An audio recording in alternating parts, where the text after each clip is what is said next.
everyone from all the corners of South Africa. My name is Katlego Seboko. I'm the national organizer of SAPU. Today I've got a very special guest. I'm honored today to be interviewing one of the founding members of South African Policing Union, Mr. BJ Barnard.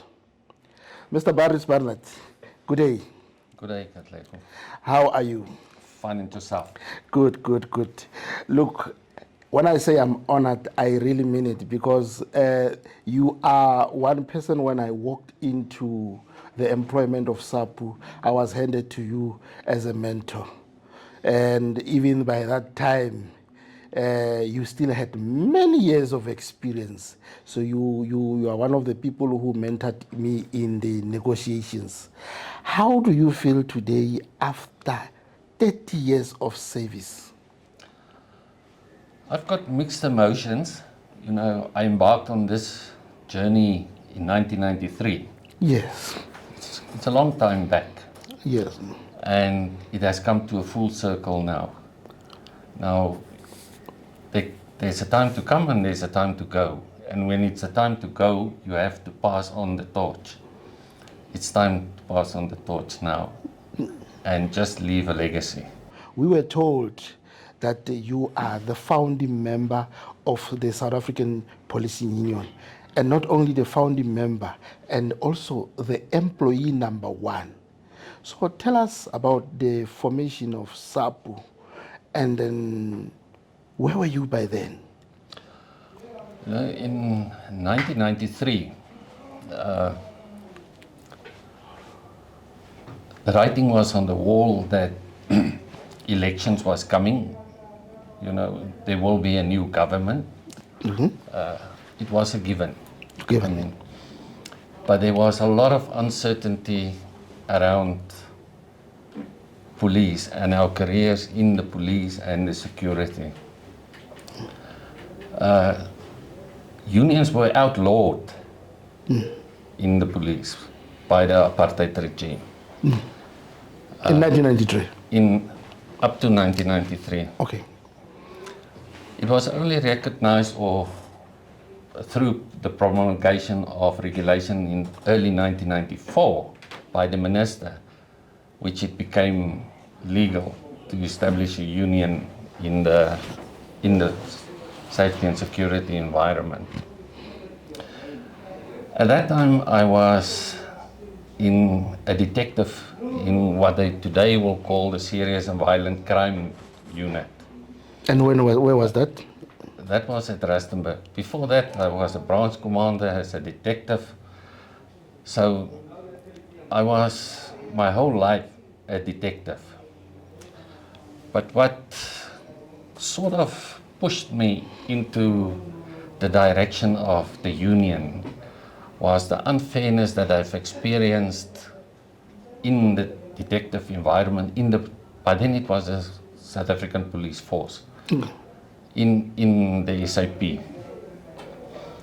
For example, at one stage in my life, I was a detective in 1990, I think, if I can recall correct. Okay. I was the branch commander of Swartruggens Detective Services. When did you join the South African Police, and at what age were you in? You know, I was one of those unlucky ones. I went to school at the age of 5 and not 6 like other children. Yes. I don't know whether my mother was fed up with me at home or what, but she sent me to school at 5 when I was only 5. Yes. So when I was in grade 12, I was only 17. Okay. And when I finished there, I was, at that stage, my parents lived in Wolmaranstad. And I applied for a job at the post office, you know, which is today Telkom, because my mother was working there. And I had to go to the police station to have my certificates and my ID and everything, the copy certified. Interesting. And when I was there, I will never forget, there was this big warrant, sergeant, and he had this, you know, like this real old mustaches. Yes. And He looked at me and said, "Don't you want to come and join the police?" Just like that? Yeah. Wow. I said, "Okay, what must I do?" He said, "No, you just complete this form." So I took the form. I went home and I completed it, and my mother signed because I had to sign because I was not even 18 by then. You were 17? I was 17. Wow. But fortunately for me, the police employment regulations at that stage says they can employ you from age 16 because I took grade 8 as well. So you could be employed at the age of 16? Of 16. When was the year exactly when you were 17? That was in 1979. 1979. So I completed the form and I waited for the post office to let me know. And then in the same week, the post office and the police called me and say, the post office, and that was in November, the post office said to me, you must start 1 December. And when the police called me, I said, you must start tomorrow. Tomorrow? Yes, so I started tomorrow. You started the following day? Yes, and that is where I was all the years thereafter. 1979, that's when you joined. Yeah. And you were only 17. Yes.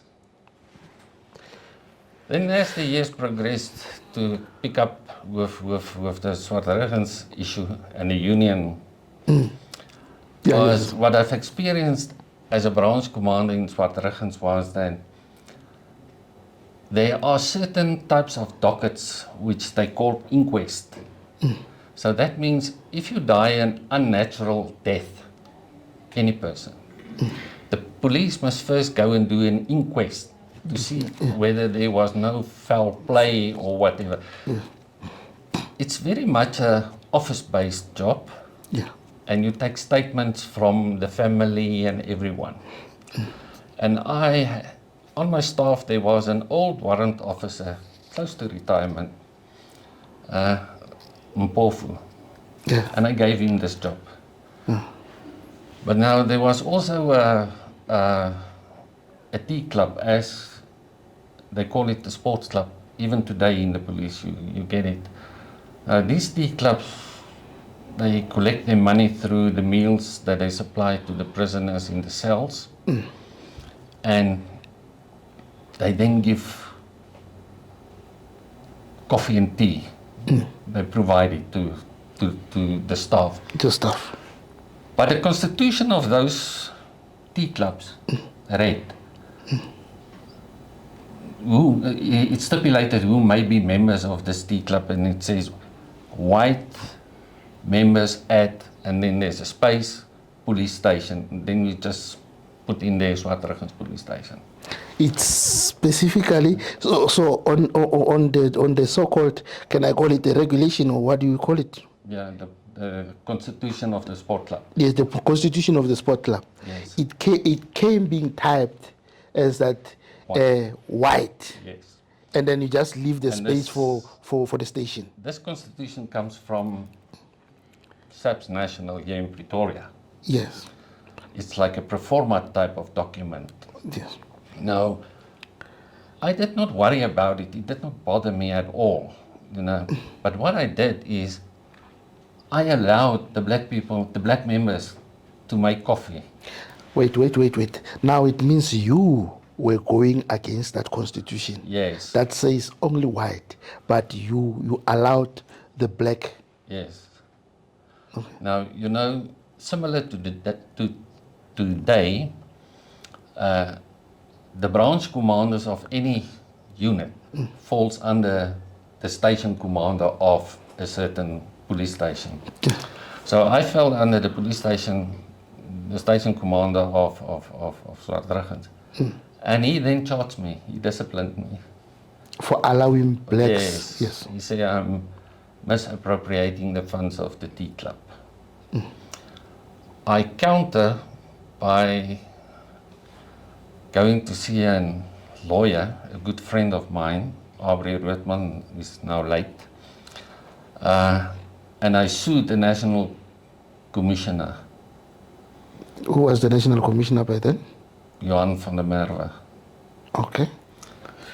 I sued him because in 1990 there was an accord signed between the government and it was like a peace accord. They had this little white dove as an emblem. And one of the issues there that was signed was to take away the discrimination. There will be no more discrimination. And all the police vehicles will be painted yellow and stuff like that, you know. Yeah. So I sued him and said he's in contravention of the peace accord. Aubrey served him with the letters, and it was like 12 o'clock. By that time there was no emails. There came a fax through to say to all police stations and everywhere in South Africa that word white must be removed from the constitution of all tea clubs. Wow. But that was not the end of it, because Yes.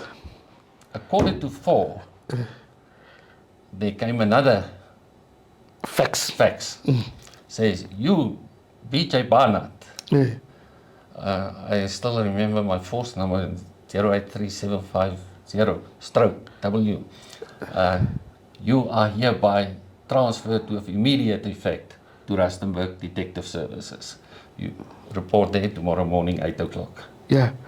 You were not even given an option, or maybe you say, we are giving, like we do now, No. we're giving you, give us reasons why we should not transfer you. No. Okay. This is what they call, by then you are put on the night train. Okay. And there I went and I landed back in Rustenburg. Then in Rustenburg, I got involved with the union. Luckily for me, the district head of the detective services was called a Colonel Victor by then. He later came to Gauteng as a Brigadier Victor. His father was the commissioner for the Saskatchewan police. And Victor was a very big supporter of unions. Okay. So the two of us then teamed up and we start engaging. And then there came this document from head office, but not from the police, but here from Pretoria, saying they doing a survey to find out what will be the interest in forming a union for the police. But the one thing that was very pertinent mentioned in the document was that it will be an apolitical organization, because by then there were actually two other unions by then, but not operating, only one operated, or so-called operated. Oh, so-called operated. Yeah. But they were very much undercover. But they had political ties. And in the police, it was like there was this inherent resistance to be, Politically aligned. Politically aligned. We come from apartheid. We know what is going, how the police were abused by the apartheid government. And they did the survey and we sent up our name, say, yes, we're going. Let us know where and when. So it means that the condition was that, or what you had agreed upon together with your colleagues was that this union is going to be apolitical. Apolitical. Yeah. I did join a union before, actually two, but the one was the PSA, and then SAPS declared it illegal to join any union, so that membership stopped there. Yeah. So what I'm trying to say to you is that I had this, thing to be fair to everybody. Yeah. Your justice, the defending workers' rights was something that was inherently burning inside you. The one thing that I had a huge problem was this notion that I have to say comply and complain later. So it doesn't matter whether you like it or it's wrong, or wrong it's debatable what is interpreted as wrong. You must comply now, you can complain later. I had a huge problem with that. If you tell me, go and do this, I want to know why. What's the rationale of doing something? I can't just go and do stuff and, So, yes, we then waited for them. It's about, I think, 2 weeks went by. And then came the second letter. Okay. And it said that we're going to meet in Welkom in November. It was late November, the last week of November. So we were there for about 5 days. Wait. You moved from Rustenburg to Welkom? Yes. Welkom, the Welkom now in Free State? Welkom in Free State. Now, can I, maybe just as a point of interest, why, with all these houses, what was the reason for Welkom? The organizers by then, which was Peter Don Brandt, he later became the General Secretary of SAPU, or the first one. He hated because I called him Piet Brandt. Okay. And he and a guy that worked there in communications, Gerard van der Merwe, organized with a mining group in Welkom to use their facilities. He had a connection there. Okay. No. Because there was a lot of interest, a lot of people. We were about 100 and something people. So they had to find a space where they can accommodate everybody. Okay. Now, although we were such a lot of people, not everybody afterwards stick with the union. Like by then it was not yet Northwest. That area of the Western Transvaal were called Division J. We were 4 people there. It was me, Victor, a white sergeant from Carletonville, and a black captain from Potchefstroom. And we went there, and then after the whole week of deliberation, and the Western Cape made the most noise of all of them, they came there with certain demands, how they see the union to be. And then on the 27th of November, we officially formed the union, 1993. That's the day that's officially recognized of SAPU being born.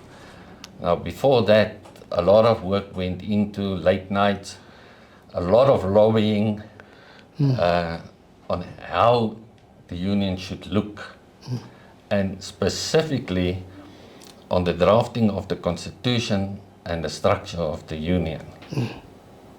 Then we went back to our different stations, and the sergeant from Carletonville and the captain from Potch, never heard of them again thereafter.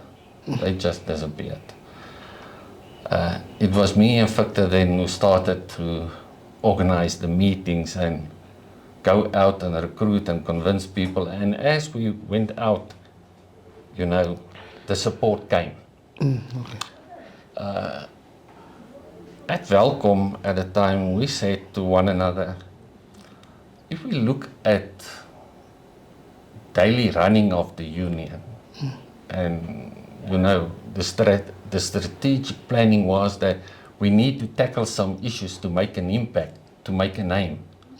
And then we must go and do communications and all those, and those things cost money. We must find the office here in Pretoria. So to cover our operational cost, we need at least 5,000 members. Oh, with subscription. Yes. Yeah. For subscription. The subscription fee was 10 rand. 10 rand. Yes. Yeah, no, that's very important. It was 10 rand. It was 10 rand. Yes. Maybe just to interject a little bit there. You know, when SAPU is introduced in most of the times, and sometimes would like to shy away from it, but it is true that there are people who still believed that SAPU was only formed for white members.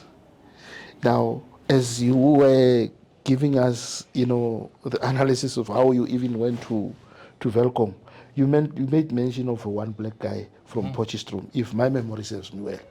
Now, there in Welcome, because now I want us to demystify this issue of saying now, like people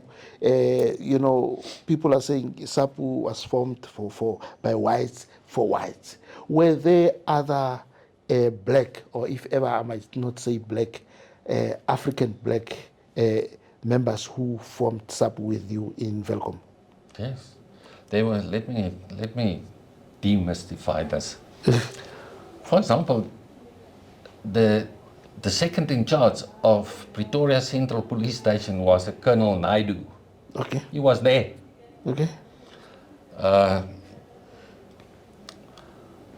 What we were more or less 50% split. Okay. Between the whites and the blacks and the other, especially the coloureds. The issue that why I think we were labelled white was the whites were the outspoken ones. Okay. They were the ones who make the proposals and speak against the employer. And there's a very simple reason for that. Yes. Because of the legislation of the time, blacks were regarded as second, lower class. Yeah. So if a black person or a black member speaks out against the white commander, he's gone tomorrow. If a white member speaks out against the white commander, there will be a disciplinary hearing. Oh, no. So those were the circumstances surrounding So they were very, very careful not to say anything controversial. Yeah. Although they supported you. Yeah. Okay, no, thanks. I needed us to deal with that, because most of the time you will find people say, hey, you were formed by the whites, and then you are for the whites. Now, from today, we got it from you, the founding member, that it was not only formed by whites. No. There were also other races involved in that. Yes, it was never. Okay. What is true is that those people that I saw on the media and the media report over were the whites. Yeah, and the media is something else, no? The media can make something that is so small, so big. Yes. So depending on how they would want to show it. We even get it now with the protest. They say now the media only showed when the people started being shot. And then actually the people were not, or the protesters, they were not being violent towards the security officials or the police. So the media sometimes, it has got its own way of interpreting things. But now that's a topic for another day. Now let's get back to the issue of the subscriptions, because we want to get to know how SAPU got to sustain itself, and then also with that capital or the subscription, what did you do? Did you had offices or something? Yes, what we did is, or maybe we underestimated the hunger for a union that is apolitical. In Welcome, we said to one another, 5,000, and then over the next 5 years, we will grow the union. But then 3 months down the line, we ended up with 35,000 members and no one to serve them. It's only those who attended the founding meeting. So we met again, and we had to make urgent plans, and we appoint staff in the provinces, and we had to find officers in the provinces. So if you go back into our history, you will find that in all in all the provinces, SAPU started off in a building somewhere in one office. Everything was done from one office. It's one centralized office. Yeah, because we start, unpacking and recruiting. Okay. And we then moved to, I think it was the 3rd floor in Burlington House, here in Church Square. That was the SAPU National Office. Pretoria? In Pretoria. That was the first national office. The first SAPU National Office in Pretoria, Church Square? Yes. Church Square, where there's a statue of Paul Kruger. Paul Kruger, yes. Yes. Oh, in one of those side streets, Okay. there's a building that's called Burlington House. Yeah. I know that historically there was a post office there. Was it still there? Okay. It's still there. Okay. If you come from across the street or it's still there, is Wachthuis. Okay. Nee. Now if you walk across the street towards Church Square, you'll find the square in front of you, and then the first cross one that goes that way is a little small street. Between Church Street that goes on there, and then Pretoria Street, it's like a back road. A back road, passage, you could call it. It's not big, it's very small. Yeah.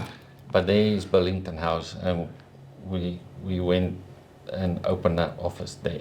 Okay. And then we start employing people. As employees of the South African Police Union. Yes. We employed Peter Don Brandt as the first General Secretary, Gerard as the first national organizer. Okay. You employed them, they were not elected, you employed them? No, we employed them. Okay. Then we had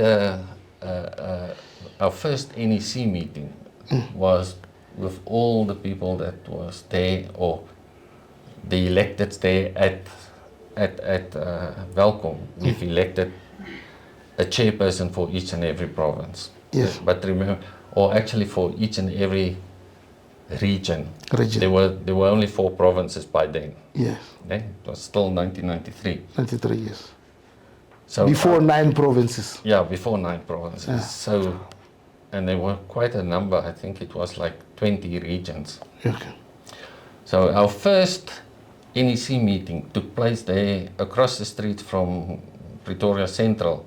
I don't know what the building is called today, but by then it was called the RGN. It was like some sort of place where they do research on mental health and stuff like that. Okay. And it's that funny shaped building. We had a meeting there on a Saturday morning. Saturday morning? Because we were not allowed to meet during the week, working hours. Okay. So there was no leave for trade union activities by that time. We met there on the Saturday and on the Sunday morning. Yes. And then from there we went back, and then 94, and we started recruiting. My personal experience in that area was, because you must remember, the part where I come from is very close, or was very closely interlinked with the former Botswana, who had their own police. So we went in there and recruit, and then they locked us up. You were arrested? Yes. What? They lock you for recruiting members of the union? Yes, because it's illegal. Yeah, okay. In the Denbu Botswana? Yeah, in the Denbu Botswana. Yes. But they called the lawyers and they released us immediately. Okay. But now, then Mangope decided to declare me a persona non grata in Botswana. Yeah. Well, that posed a problem because I was still a detective as well. So I have to cross into Bophuthatswana to do investigations. But now I'm not allowed to go into Bophuthatswana. So they thought, okay, maybe what they will do with me is they sent me to Pretoria to be part of the De Oliveira Commission. The De Oliveira Commission was the people who investigated the Vlakplaas killings. Eugene de Kock. Eugene de Kock, yes. So they sent me there. I think it was just to get rid of me because I became a problem there. Yeah, you're a problematic unionist. Yes, but on the one hand, they actually did me a favor. Okay. Because now we're already in 1995. Now, in the De Oliveira Commission's office was at the Santam building. It's the first one. It's just next to, like 100 meters away from Billington House. So the one morning I had an issue about the murder of Yapi Maponya. And a lot of people were implicated there. And I went. Why do you remember the name of the Yapi Maponya so correctly? Was he popular, or was he actively involved in any movement or politics? Or he's a former ANC Mkhonto guy who were killed here in South Africa by the Vlakplaas people. Oh, okay. No, correct. Thank you. So I was investigating the docket by then. So I went to see the National Commissioner. And I confronted Johan van der Merwe there in the office. And the more I spoke, the angrier he became. And they later called General Swart, who was in charge of us, to come and remove me there. Because I made a lot of allegations there, which I will not repeat here. Yeah.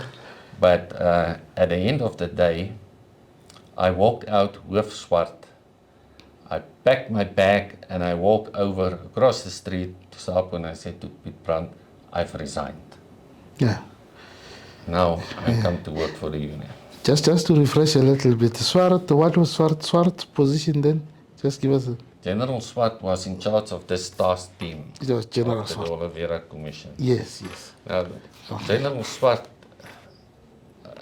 I actually felt pity for him because he's a very soft-spoken person, good integrity, and he was the head of commercial crime.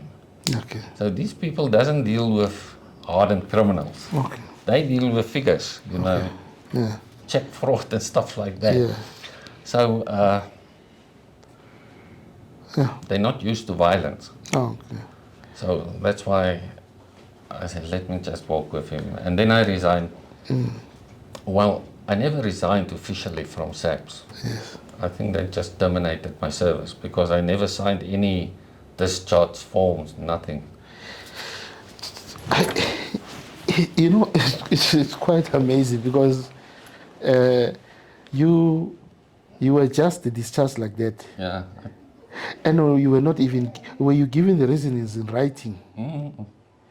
Nothing. It was as a result of the conversation we had with your commander? I think they just completed forms and someone must have signed on my behalf. I don't know. And what about your pensions and stuff? And because I think that administration should have been done. It was like 3 months down the line. They just deposit money into my account. Oh, good riddance. I assume that was the pension money. Yeah. But I never heard of them again. Okay. Then that's when, in 1995. That was in June 1995. June 1995. And then you left, then you came to, you went to SAPU's office and you started serving SAPU. Yes. So from then on, I worked permanently for SAPU. Now, by then we have identified a number of issues, you know, that we need to address. How being in Rustenburg, I refused to come to Pretoria. One of the issues that we have identified was internal communication. And you won't believe me, but SAPU then sent me to Rau, which is the now Joburg. Yeah, university. It was the Rand Afrikaans University. Yes, and I did a 3-year diploma in journalism there to establish the Union Post. You did journalism? Yes. Oh, okay. All right. I've got a diploma in journalism. I've got a diploma in, what do you call this, management, project management. Project management, yes. I've got my law qualifications. Yeah. Oh, I even have a diploma for, a higher diploma for police science. Police science. Yes. Okay.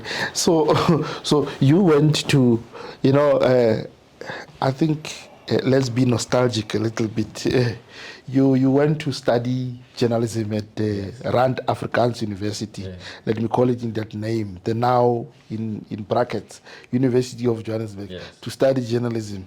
So now I'm sitting here in the SAPU studio. So one can simply say that you were the SAPU podcast by then, because they were developing you to be within the media space. And the media space that was prevalent by that time, it was through the magazines and the newspapers. I think that you hit it on the nail. The media by then Yes, was the printed media. the printed media, Yes. yes. It was before the time of smartphones and cell phones and stuff like that. Yes, yes. Yeah. So- So you are the foundation, I would say that. So whilst I was studying, my lecturer was Professor Smith, a lady. Whilst we were busy with the diploma, we established the Union Post. Okay. And we printed 50,000 copies every month. 50,000 copies of the Union Post. Every month. And then we distributed it to all the provinces every month.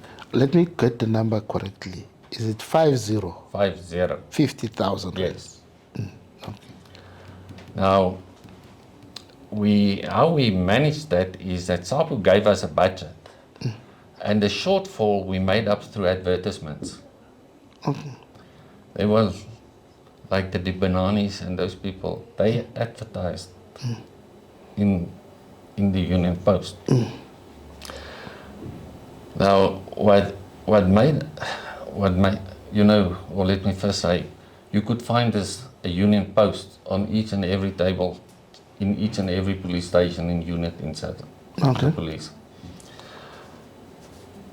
But then one day we really believed now,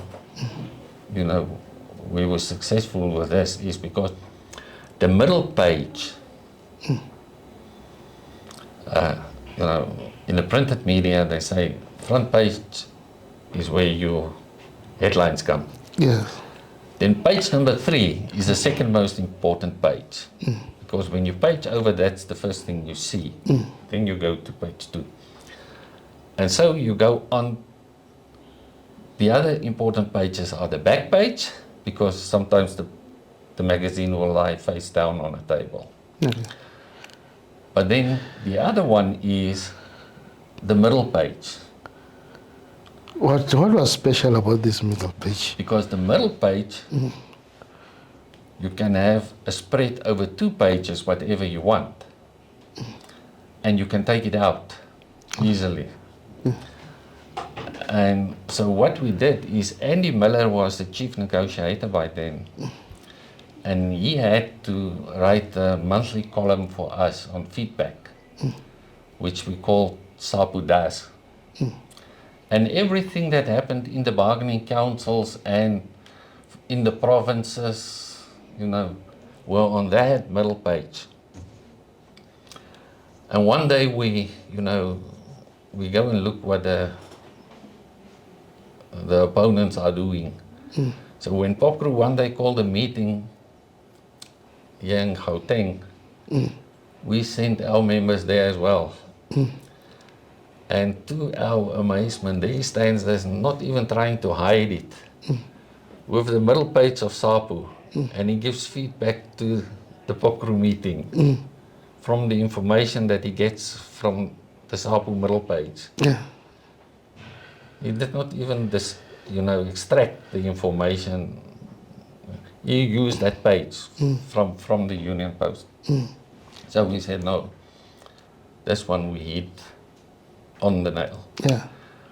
So we did that, but then, in the union, if you want to stay relevant, you need to change. Okay, yes. So, and with time came the changes, smartphones, the electronic media, Yes. and everything came. No. And I must say, SAPU moves with the times. And they, with the introduction of people like myself. Yes. Yes. I think what, it's very important, if you want to stay relevant, Yes. you must make sure that the face of the union is relevant. It's relevant. Young people, when you are recruiting young people, bring in young people. That's why you'll hear some people at one stage, I think it was at the CEC last year, Yeah. they said, you're the face of the union, or a face of the union. Yes. I said, no, I'm the history of the union. Oh. The face of the union are these young members who Yes. comes now Yeah. and must grow over the next 30 years.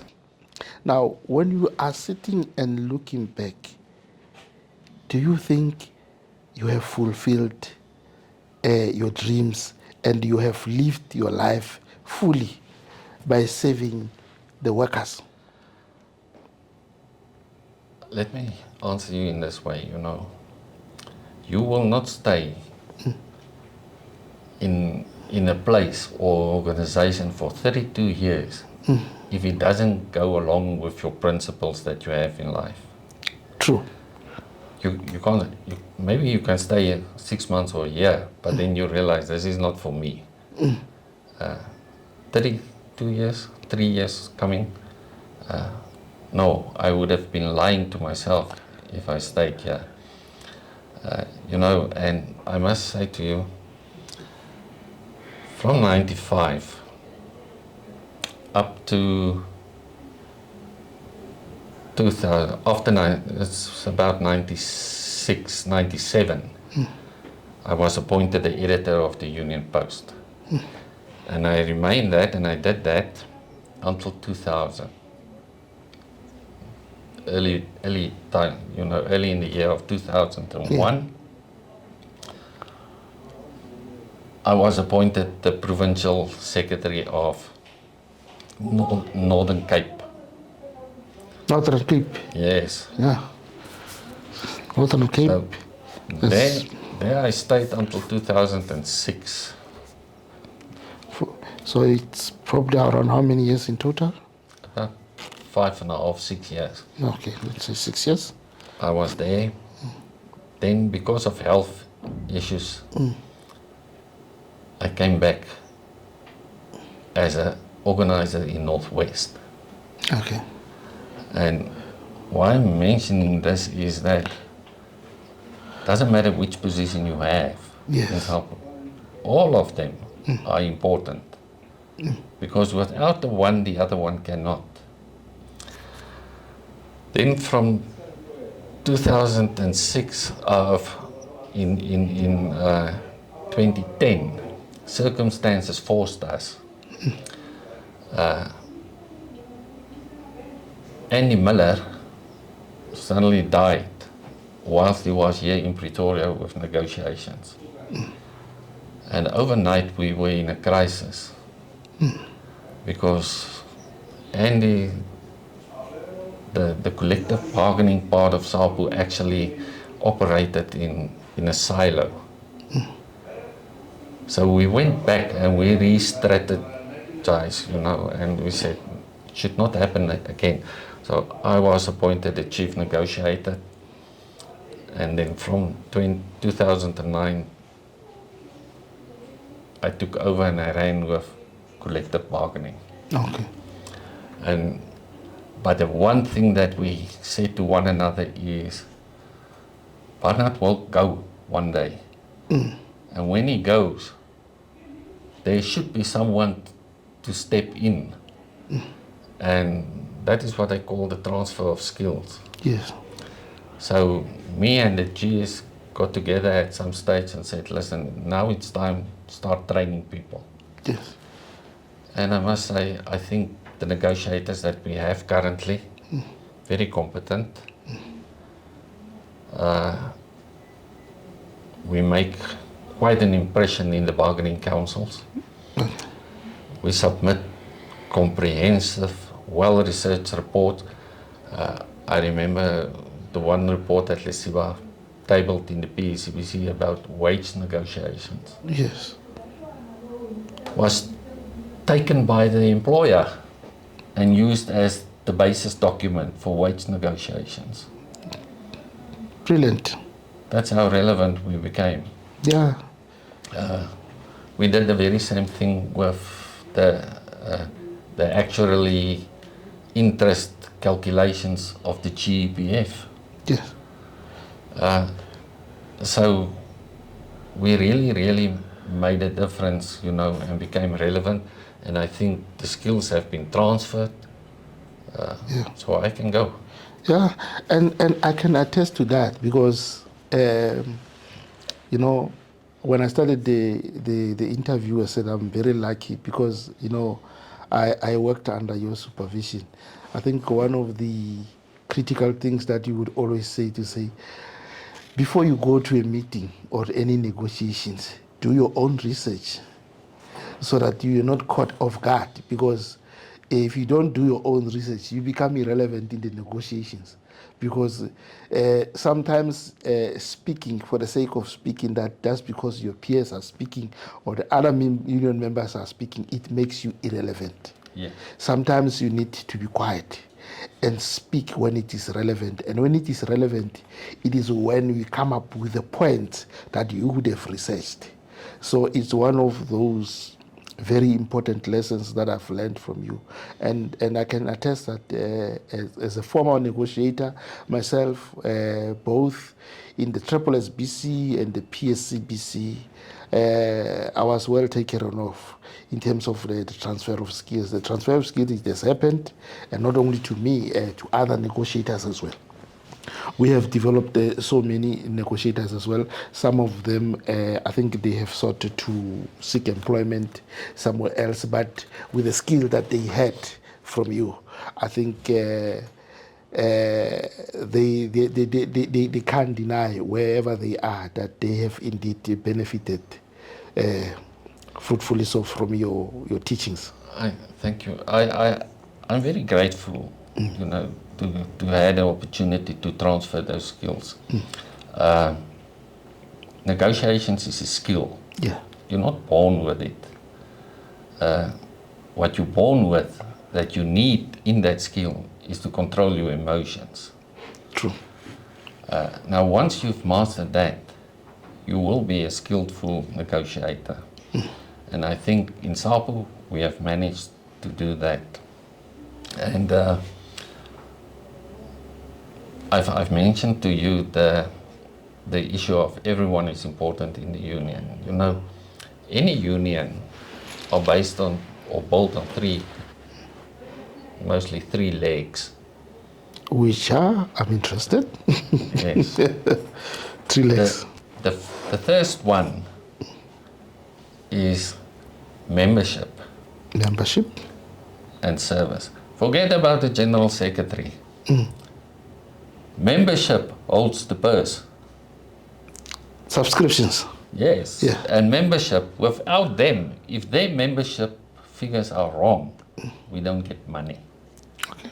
So the general secretary has control of opening and closing the purse. And then the NT. The people who hold the purse in the hand are your membership people. It's membership is number one. So they're very, very important. Yes.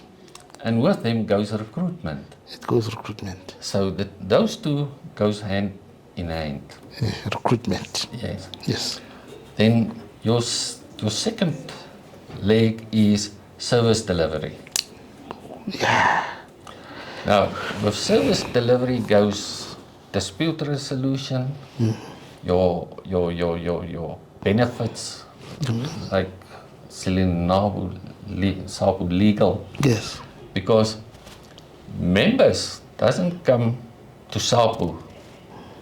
It's like short-term insurance, you know. Yeah. If you have a policy at outsurance, you don't go there and say to them, "Hi guys, it's a nice day."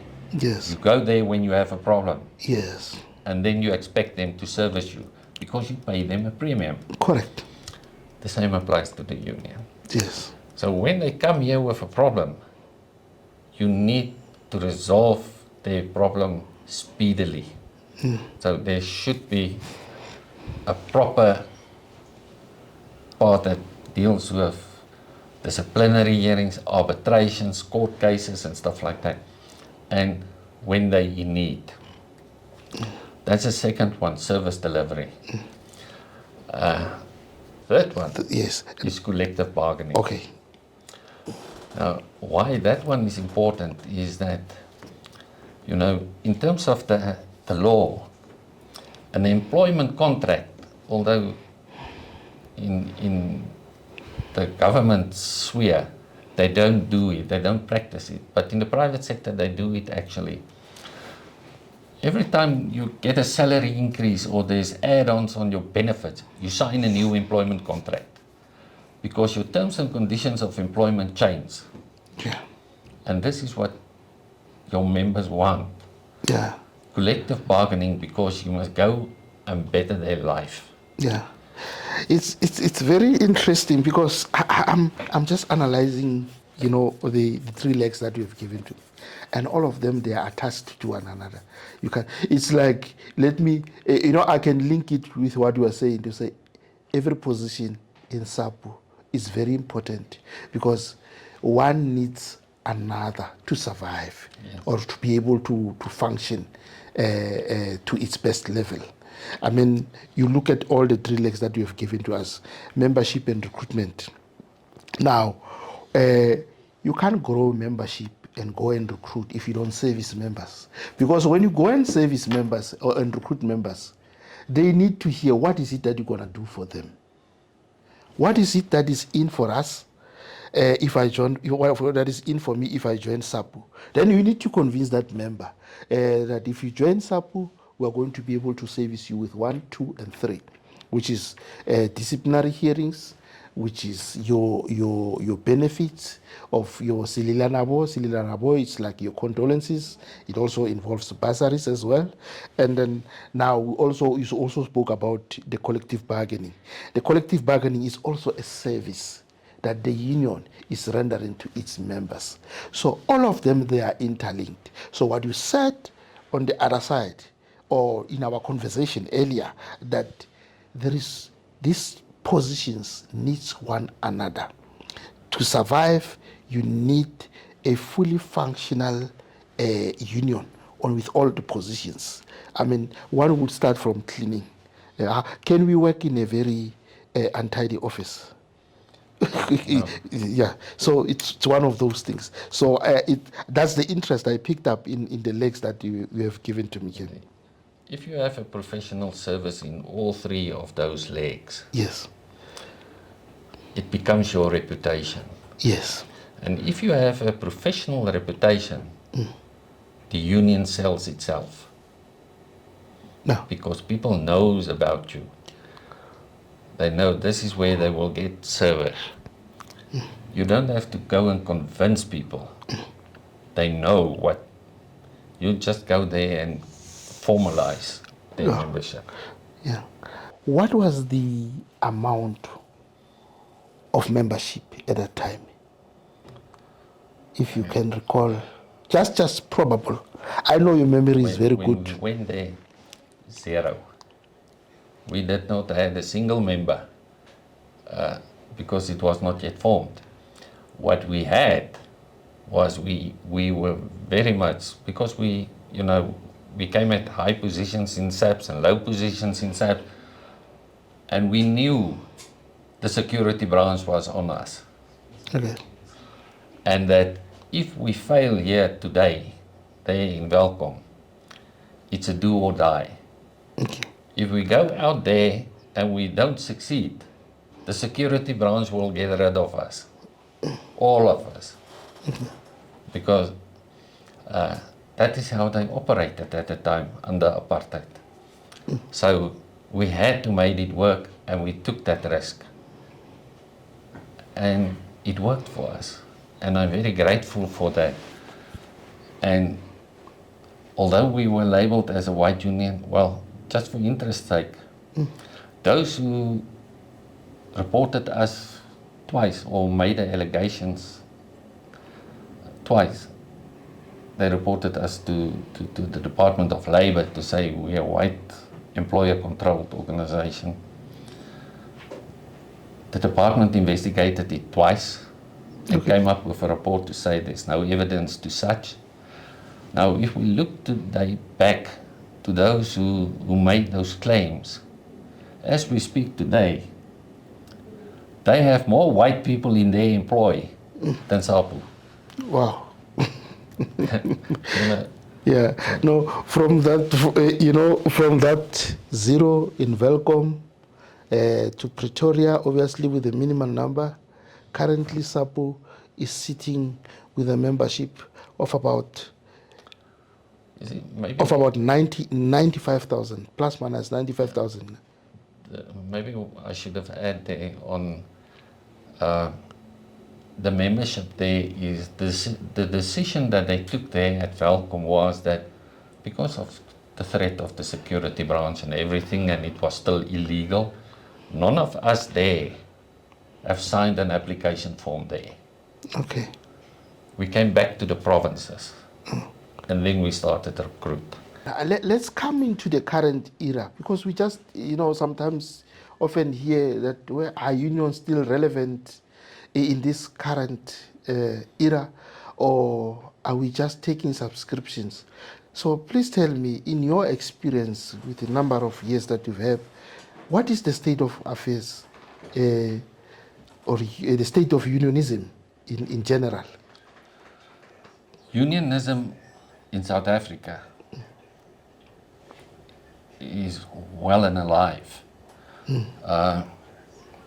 There's this old saying from the Roman times that says, if you're in Rome, you do as the Romans. South Africa is founded on the foundations of unions. All the political parties, everyone, their basis ground comes from the unions and associations. So it's just simple logic that if you want to speak to them, even though they're the government today, you must do it through the unions. Speak to them. And if you go and research unionism in the whole of the world, you'll find that unions goes like, waves. Yeah. It's a roller coaster. Yes. When the economy, and it's closely linked to the economy, when the economy is up there, your interest in unions are down here, because employment is everywhere. Okay. So if you encounter a problem today with your employer, you just walk around the corner and you find another job. Yeah. But if the economy is here, rock bottom, unions thrive because they protect the employment of those who are employed, and in the same space try to get more employment, because more employment will create more members for them. Now, if you then take that principle and you apply it to the South African situation, is we in the bottom quarter of that principle, And we're there for the past 30 years. We're not going to move out of it within the next 30 years. So my prediction is that unionism in South Africa is well and alive. We just have to manage it. What I can say to you about unionism, there's no more space for other unions. Those who are here, you either need to grow them, and if you don't like the way they go, you need to follow the democratic principles and go and change it from inside through the ballot paper. But there's no more place for more unions. They simply die out, and there are a few of them which they call in organized labor, they call it breakaway unions. The leadership of a union doesn't agree with, they go and they form their own union. They last 3-4 years, just survive, and then they became irrelevant. No. So within a very short space of time. Yes, so no, I'm pretty sure SAPU will be there for the next 30 plus years.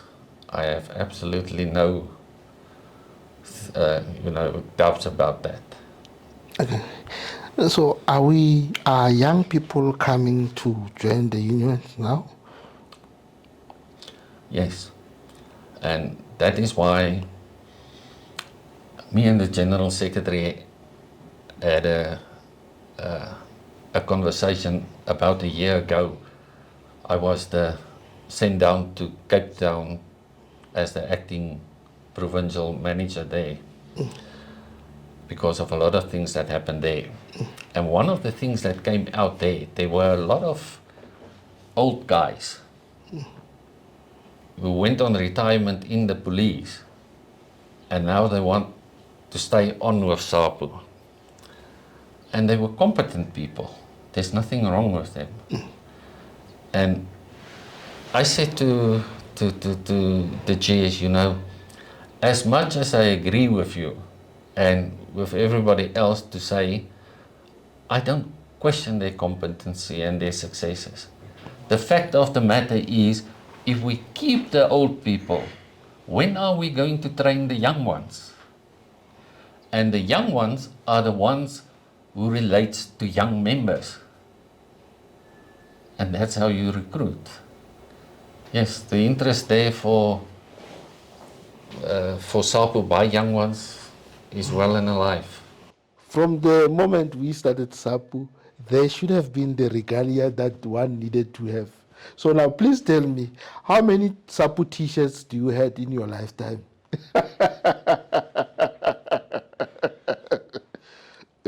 When I tell you now how many I have had and how many I still have and how many are not yet even opened. There are those who are not opened. Yes, and caps. And caps, yeah. Then I'll put the service provider at risk. You'll put the service provider at risk. So let's not go there. So you want to tell me that you also had some regalia which you hadn't opened yet? Yes. So I guess you have a storage room for SAPU regalia in your house. Yes. Here in front on the stoop, there's a picture of a guy with his child on the shoulder there. That was the very first march that we organized in SAPU. And two things came out there that was very interesting and actually laughable. We marched there, but we took the long way down to Waghuis to hand over the memorandum. But as we march, you'll find all the blacks walking with us, the black members walking with us in the street and toy-toying going on. The white members walks on the sidewalk. So I go there and I call them and I say, why are you walking here? They say, hey man, you think we're stupid? When they send the riot squad, they're going to shoot at you, they're not going to shoot here at the shops. But those guys walk in a t-shirt, you'll see that's SAPU regalia. That was a 5 rand t-shirt. Oh, 5 rand. Yes. Yeah. When you're done wearing it, you can only wash the car afterwards. Yeah, no, that's very interesting, man. Hey, Mr. Barnard, I remember at some point, we organized a training in Limpopo, somewhere there, just when we were about to enter the city, and you had this phrase that people must always read. Before you ask a question, people must always read. And you remember the phrase? Yes, go and read the book. Yeah. Somebody will ask and say, if I have an arbitration and the employer is constantly delaying and then having a lot of postponement, what do I do? And the answer will be, read the book. Yes. Yeah. If you read, knowledge is power. Yes. And if you apply that knowledge, you cannot go wrong. And you'll find that knowledge through reading. Now, you are going on retirement after 3 decades. What is it that you're going to do at home? Katlego, I haven't figured that out yet. First, I'm just going to enjoy retirement. Okay. Old habits are very difficult to die. They're hard to die. So I'm pretty sure I will receive the calls and those who are around me to come and visit. But as time goes on, I'm sure I will fade away, and by then I will have figured out what I'm going to do with retirement. But for now, and the near future, I'm just going to count the cars on the highway or something. I live next to the highway. Yeah. I'll just see. You will see that. Yeah.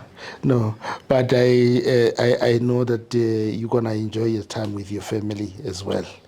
Yes, I must say, someone asked me recently, what am I going to do now after SAPU? I said, no, I'm going to move to another union. And they said, which one? Which one? I said, my wife. You know how much that woman have sacrificed over 30 years because of my commitment to this union. She raised my children while I was not there. Oh. So yes, I'm going to spend time with her. Yeah. So that's another union that you will be working for. No. I'll have to go and negotiate there. To all the members of SAPU and the members of the community, that was Mr. BJ Barnard.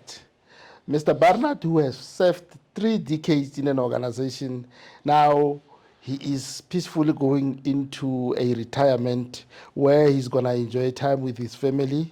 As he says, he's going to join another union and then do collective bargaining with his wife who raised the kids while he was not there. Thank you, Mr. Barnard. Thank you. Thank you, Katlego. Thank you very much.